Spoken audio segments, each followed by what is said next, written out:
about a revolution sounds like a whisper. Don't you know you better run, run, run, run, run, run, run, run, run, run, run, sounds like a whisper.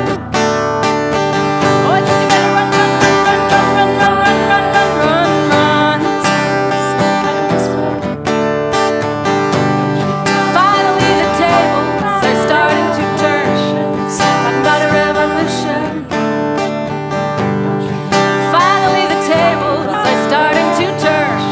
Talking about a revolution. Don't you know? Talking about a revolution. Like a whisper. Courage begins with one voice. It's that simple. I did what I had to do. This is what we know.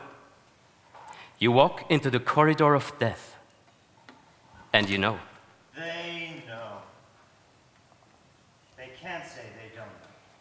They can't say they walk into this with their eyes open. You walk into the corridor of death, and you know. You know, this moment might be your last. You walk into the corridor of death. And you know this moment might be your last. That is what you know. I know what it is to wait in the dark for torture and what it is to wait in the dark for truth. I did what I had to do. Anything else would have tasted like ashes. They can't say they don't know.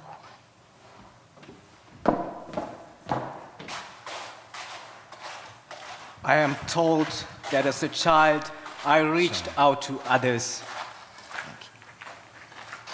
I befriended pygmies, even though in my community in the Congo, they were considered to be animals.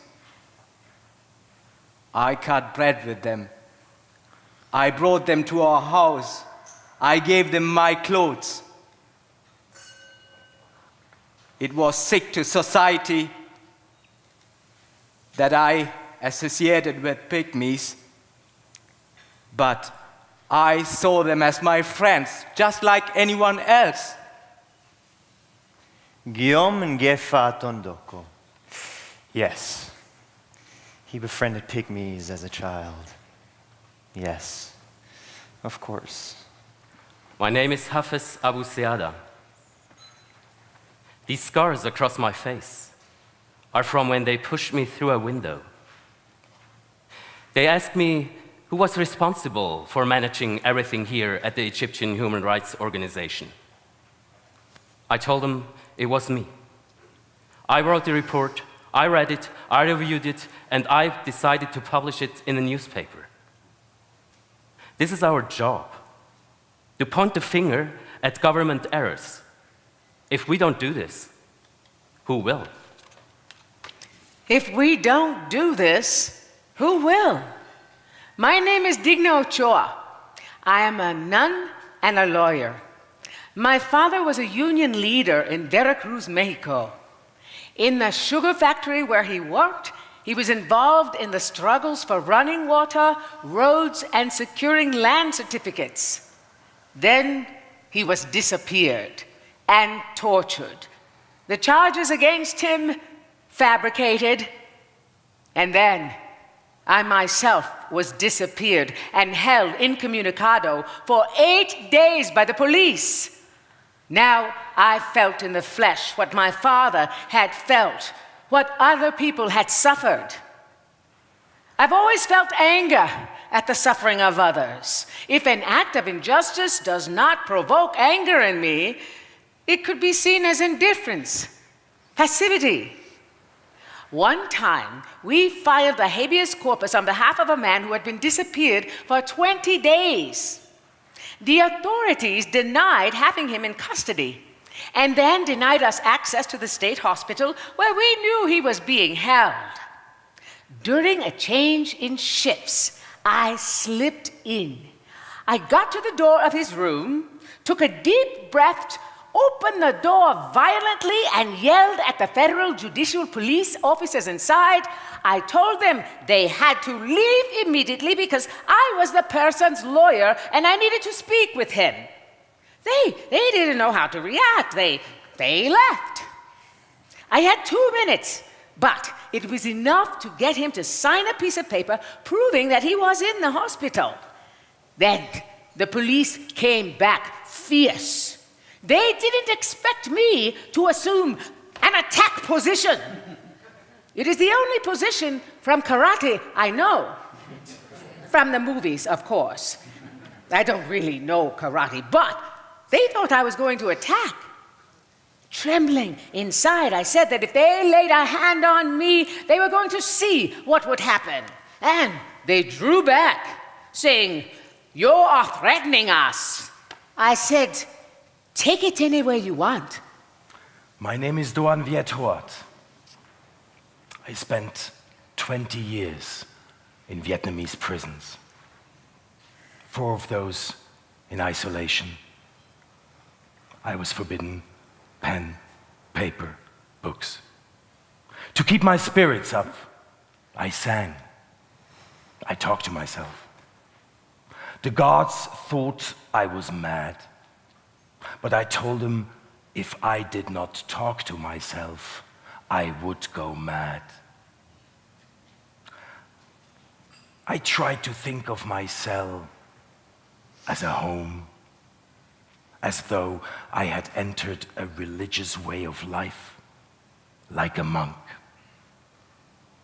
Zen meditation helped.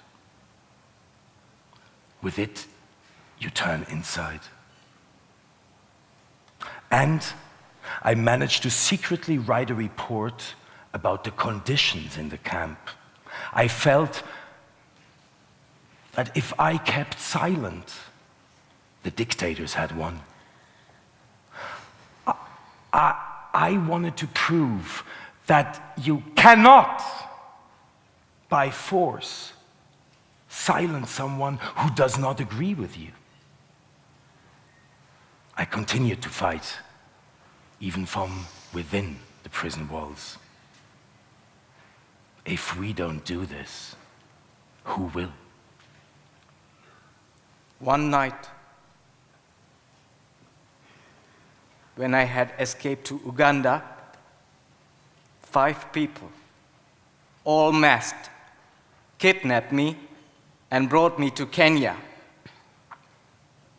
I woke up in a sea of water. I was naked and had been sitting in that basement cell for all night. I stayed in that water for about 1 month. They could freeze it, keep the water cold, that you shivered uncontrollably, and then make it so hot you felt like you were suffocating. I was interrogated during the day.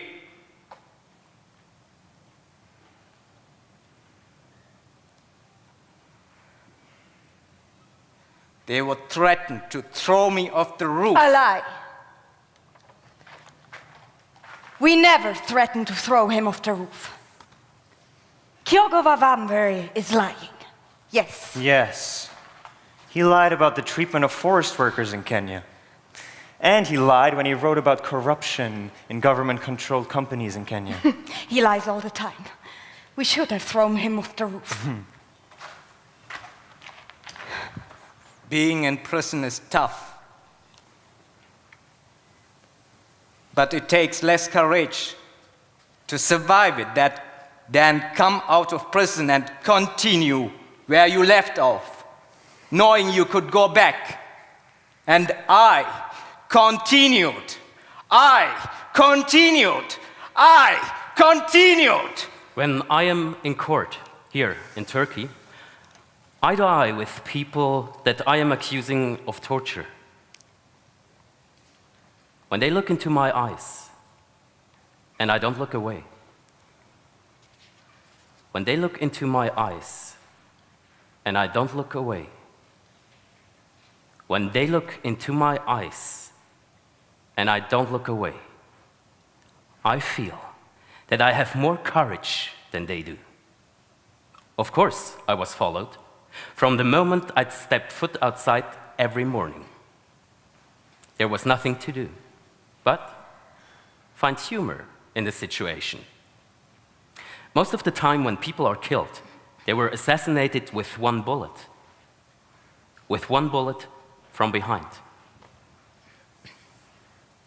At our human rights organization, we would joke at the notion of placing mirrors on our shoulders so we could see who was creeping up.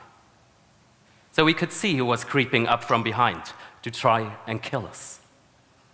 The phone rang, and the voice said, the man said, I know your name, Marina. I know where you live, Marina, my Marina. And I'm going to kill you, Marina Pisklakova. I started the first domestic violence hotline in Russia in 1993, almost by accident. My son had a classmate, and his mother asked me for advice. When a button fell off her husband's suit and was not fixed quickly, he took a shoe and he slapped her in the face. For 2 weeks, she could not go out. She called me one evening, really distressed, half her face black and blue. I asked her, why don't you just leave him? And she said, where would I go, Marina? I depend on him completely. My name is Juliana Dogbadzi. I am from Ghana. When I was 7 years old, my parents took me from our house and sent me to a shrine where I was a slave to a fetish priest for 17 years. My grandfather, they said, had stolen $2. When members of my family began to die, a soothsayer said that my family must bring a young girl to the shrine to appease the gods. 12 of us, 4 women and 8 children, lived in a one-room thatch-roofed house. No windows, no doors. The rain got in, the snakes got in. The ceiling was low, just shy of our heads, and we all slept together on a mat on the floor. A typical day at the shrine, you wake up at 5 in the morning, you go to the stream so far away from the compound for water, you sweep, prepare meals for the priest, not eating any yourself. Go to the farm, work until 6 o'clock, and return to sleep after scrounging for leftovers. At night, the priest would call one of us to his room. I was about 12 when I was first raped. I had to do something that would change my life. Finally, one day I got my chance. I don't know where my sudden confidence came from, but all my fear had disappeared. With my newborn baby strapped to my back and my first child wonder in my hands, I escaped through the bush. Now that I have escaped, I help to diminish the women's fears by telling them my story. What I do is dangerous, but I'm prepared to die for a good cause. This was my weapon. This is still my weapon. My name is Elie Wiesel. I like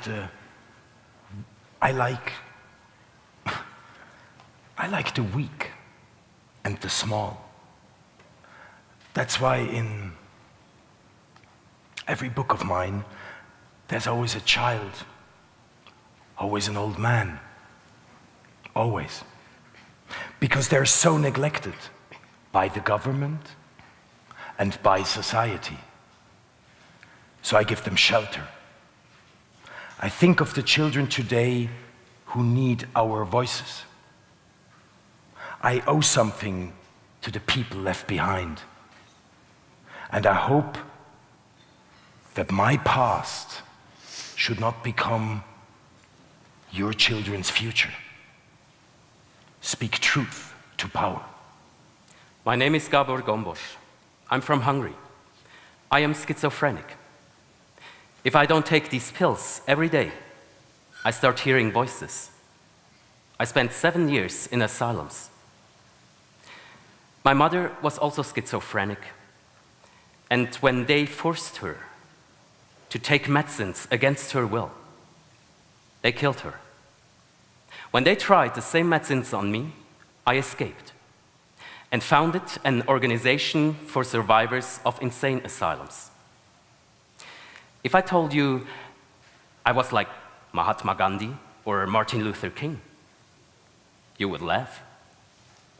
But I'm telling you, the struggle for people with mental diseases, our struggle, is no less a fight for human rights than that of Mahatma Gandhi and Martin Luther King. We had some protection. Had I been at greater risk, I cannot claim that I would have proceeded as I did. I do not claim to have innate bravery.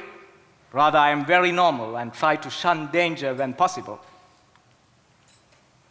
In the end, whatever bravery I displayed was an exercise in learning how to live with fears. After a while, I no longer took notice of the danger. In the same way, a surgeon becomes accustomed to the sight of blood. Jose Salaquet. Yes, of course. That lawyer from Chile who organized the defense of prisoners after the coup. That lawyer that went into the concentration camps where nobody could go. That lawyer we jailed twice. Salaquet. Like that lawyer from Argentina, Juan Mendez. He wanted to find the desaparecidos. Oh, well, we disappeared him for a few days, just so he could get a taste of it. 5 sessions with him a day, just so he could get a quick taste of it. Even in dark times, even in very dark times, there were people who stood up to protect others. There was at least one person who stood up to protect others. Let it be said that in times like these, there was at least one person who stood up to protect others. Few and far between. We have seen that light many times. Have they?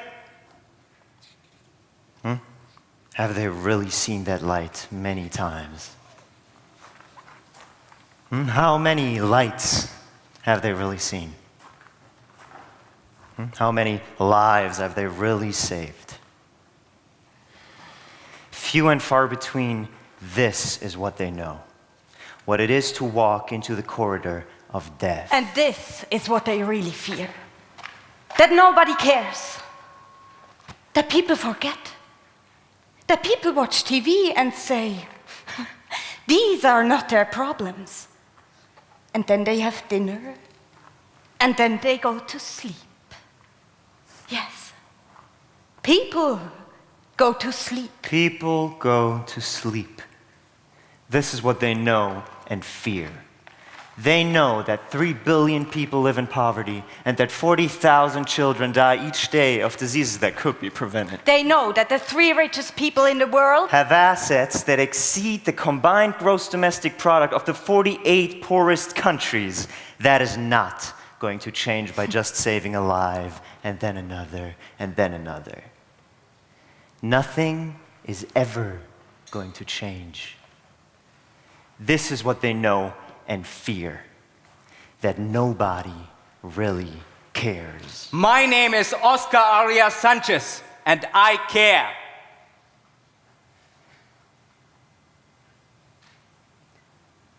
Military spending is not merely a consumer excess.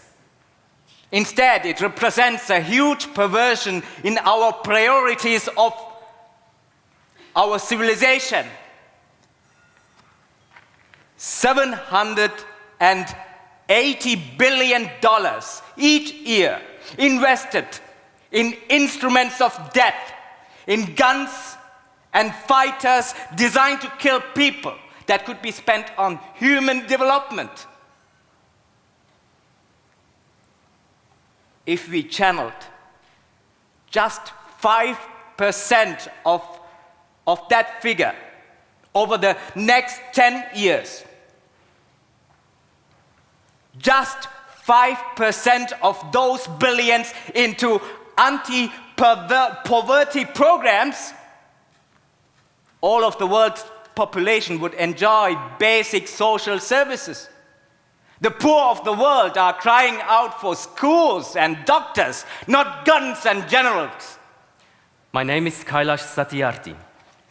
When I was 5-6 years old, on the very first day I went to school, I found this cobbler and his son sitting right on the doorstep of our school. They were cleaning and polishing shoes of children. As soon as I entered the school, there was a lot of joy and happiness. I was carrying new books, a new bag, new clothes, and a new uniform. Everything was new. Then I saw this child, and I stopped. For me, this was the first encounter with child labor. And I thought, a child of my age is sitting there polishing other children's shoes. And here I am, going to school. I wanted to ask the child why, but I did not have enough courage. I entered the school, and my teacher welcomed me. I still did not ask why, although I still had that feeling in my heart that I should. A few hours later, I assembled all my courage and asked the teacher. I wanted to know why a child of my age was sitting there right on the doorstep of the school, cleaning other children's shoes.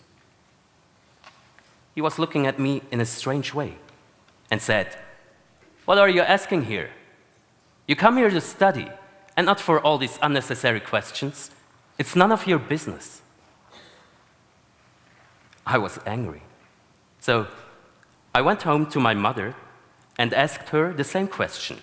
She said, "Oh, you have not seen the many children that are working? It is their destiny. They have to work. They are poor people." I was told not to worry about them. But a few days later, I went to the father, the cobbler, and said, "I have a question. I watch your boy every day. Why don't you send him to school?" The father looked at me for 2 minutes, but could not answer. Then he slowly replied, "I am untouchable, and we are born to work." My name is Malala Yousufzai. In January 2009, when I was in 7th grade and 11 years old, I started blogging for the BBC about how the Taliban edict banning girls' education impacted me and my Pashtun community from the Swat Valley in Pakistan. I wanted to scream, shout, and tell the whole world what we were going through. But it was not possible. The Taliban would have killed me, my father, my whole family. So I chose to write with a different name. And it worked. My valley has been freed. On the 9th of October 2012, I was 15 years old on that day. The Taliban shot me on the left side of my forehead. They shot my friends too. They thought that the bullets would silence us, but they failed. Out of that silence came thousands of voices. The terrorists thought that they would change our aims and stop our ambitions. But nothing changed in my life except this. Weakness and fear died. Power and courage was born. I am the same Malala. My ambitions are the same. My dreams are the same.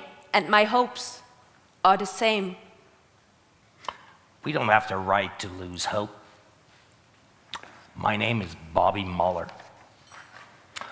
One of the things that really pissed me off when we were awarded the Nobel Peace Prize for our fight against landmines was the romanticized treatment in the media, to make people feel good, inspired.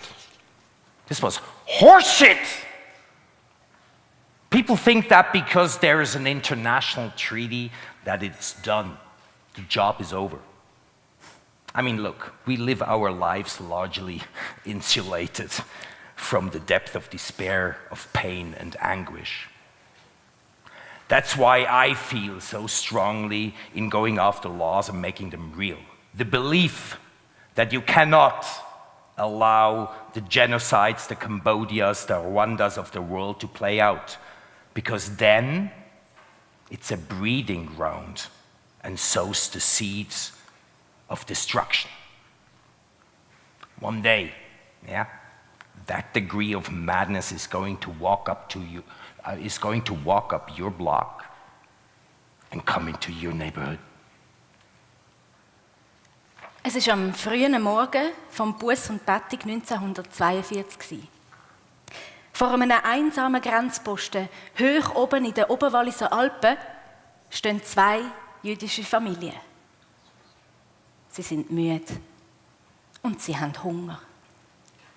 Und sie wollen sich über die Schweizer Grenze vor der Deportation ins Todeslager flüchten. Unsicher, was er machen soll, geht der Grenzer ins Wirtshaus und läutet mir an. Es sind Flüchtlinge da, aber er wisse nicht, ob er sie reinlassen darf. Ja, so weit oben in den Bergen wisse er gar nicht, ob die Grenzen mittlerweile wieder offen sind. Und heute, am Heiligen Viertag, erreicht er ja schließlich auch niemanden unten auf dem Polizeiposten. Ja, habe ich gesagt. Die Grenze ist offen. Lassen Sie die Flüchtlinge rein und schicken Sie sie so schnell wie es geht zu mir. Mein Name ist Gertrud Kurz. Ich glaube, dass wir die Ungerechtigkeit erkennen müssen und sie furchtlos bekämpfen. Ganz egal, wo das sie uns begegnet. Wir müssen heranschauen und wir müssen uns stören. Weil wer sind denn die Verantwortlichen? Sind es die obersten Landesbehörden? Oder der General? Oder die kantonalen Polizeidirektoren? Oder sind es nicht schlussendlich wir selber? Ja, manchmal nehmen wir Befehl und Verbot gerade so entgegen, als käme ein Protest gar nicht in Frage. Unsere Aufgabe ist es, den Leuten in die Augen zu schauen und dort drin den wahren Mensch zu entdecken. Und in so schwierigen Zeiten müssen wir trotz der täglichen Erschwernis spontan handeln, improvisieren, organisieren, die Leute zum Helfen motivieren. Wir müssen um Solidarität bitten, Kost und Logis auftreiben, bei den Behörden vorsprechen und sie beharrlich und immer wieder aufs Neue an die Menschlichkeit erinnern. Every time I felt frightened, I would invite all our friends, Marina, Gabor, José, and all the other activists, and we would have a good laugh. A sense of humor and the warmth of the people around has made me survive. If I was sitting all by myself, isolated, I would have gone crazy.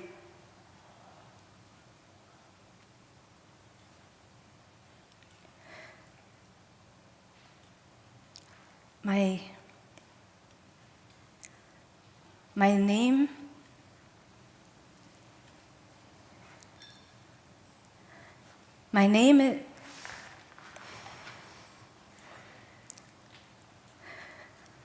name is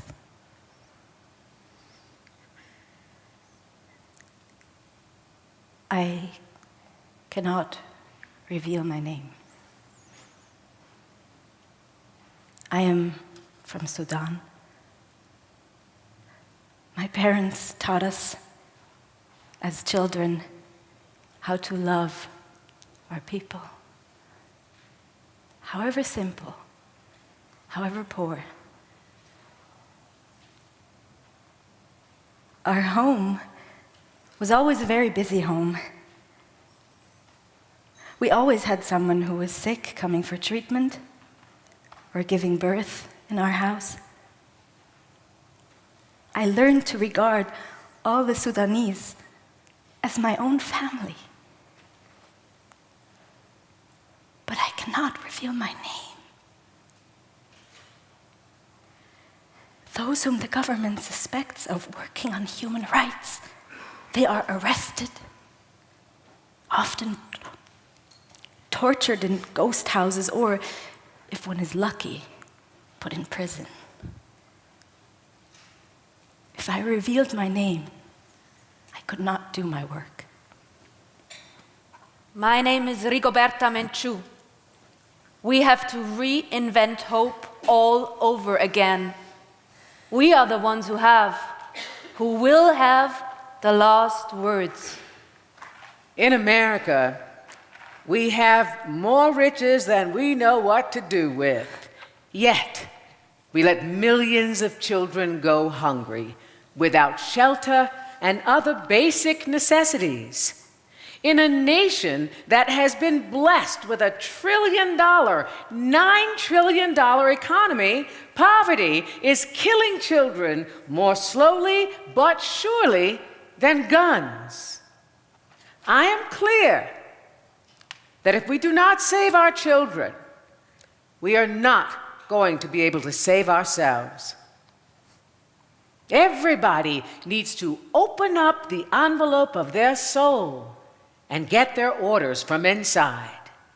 And nobody ever said it would be easy. You don't have to see the whole stairway to take the first step.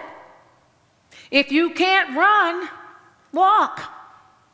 If you can't walk, crawl.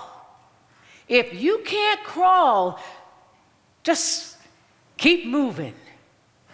Just keep moving.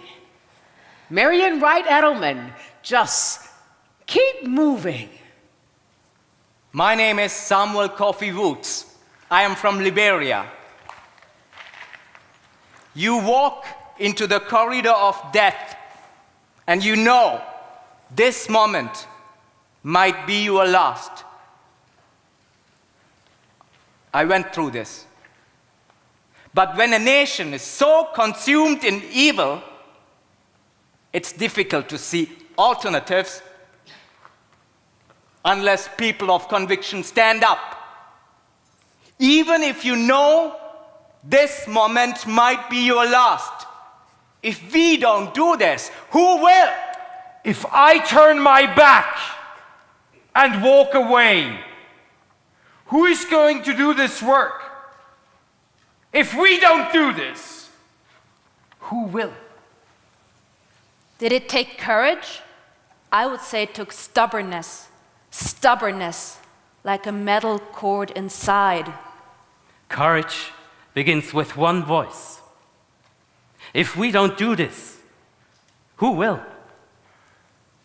If we don't do this, who will? If we don't do this, who will? If we don't do this, who will? If we don't do this, who will?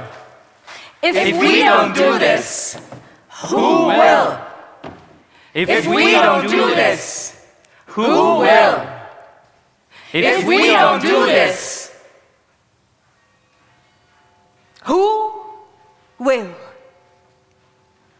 José Ramos-Horta and his useless Nobel Peace Prize, or the Dalai Lama, or that judge from Spain, Baltasar Garzón, or Freedom Neruda, the journalist from the Ivory Coast of all places, and Maria Teresa Tula, who was arrested so many times and threatened so many times, and she just wouldn't stop looking for the disappeared. She just wouldn't stop. Or meddling Natasha Kandic from Serbia, or that tireless, bothersome Jaime Prieto from Colombia, or Václav Havel. All those names. Names I won't forget. Not me. Names we won't forget. Others will forget. Others will forget these names. They're already fading from memory, those names. In spite of the triumphant, defined finale. If we don't do this, who will?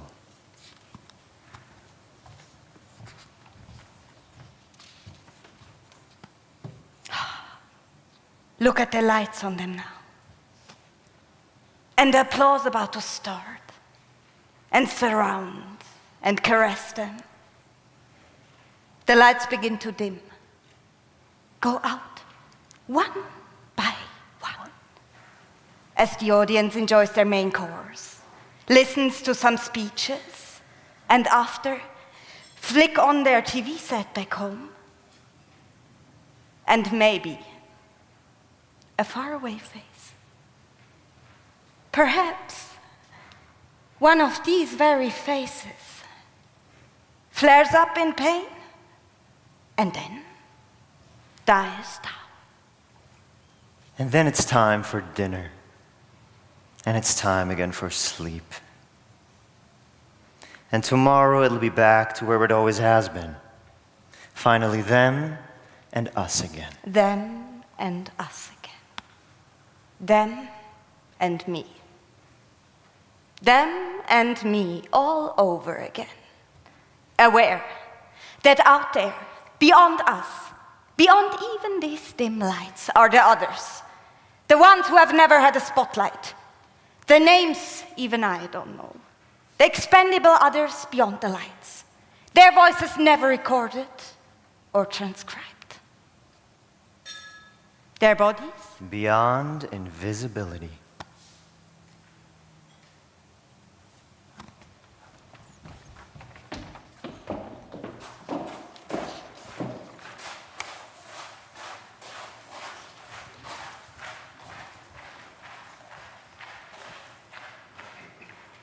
Non voglio far finta che io ero un eroe. All'inizio ho avuto né penna o la carta con cui lavorare. Speak truth to power. ஏதோ ஒன்று அங்கே இருக்குது, ஒரு ஒளி அங்கே இருக்குது. செய்ய வேண்டியதைத்தான் நான் செய்தனா. அதை தெரிந்து கொண்டு உலக மக்கள் கத்துகிறார்கள் என்றதை தெரிந்து கொண்டு. Speak truth to power. Das wissen wir. Alles andere wäre wie Asche im Maul. Das wissen wir. Die Armen auf dieser Welt rufen nach Schulen und Ärzten, nicht Generäle und Waffen. Speak truth to power. I was never alone. That is what you know. We just did what we had to do. That's all. Speak truth to power. Did it take courage? It took stubbornness. Stubbornness like a metal cord inside. The feeling of inner strength like a metal cord inside. Anything else would have tasted like ashes. Knowing this, we owe something to the people left behind. Speak truth to power. Ich fühle mich nicht als Heldin. Ich habe gemacht, was ich machen musste. Das ist alles. Aber was ich weiß, ist, dass die Arbeit erst jetzt beginnt. Speak truth to power. Are you coming to the tree where I told you to run so we'd both be free? Strange things did happen here, no stranger would it be if we met at midnight in the hanging tree. Are you coming to the tree where a necklace of hope side by side with me? Strange things did happen here, no stranger would it be if we met at midnight in the hanging tree. Are you coming to the tree where I told you to run so we'd both be free? Strange things did happen here, no stranger would it be if we met at midnight in the hanging tree. Are you coming to the tree where they strung up a man, they say, who murdered 3? Strange things did happen here, no stranger would it be if we met at at midnight in the hanging tree. Are you coming to the tree where the dead man called out for his love to flee? Strange things did happen here, no stranger would it be if we met at midnight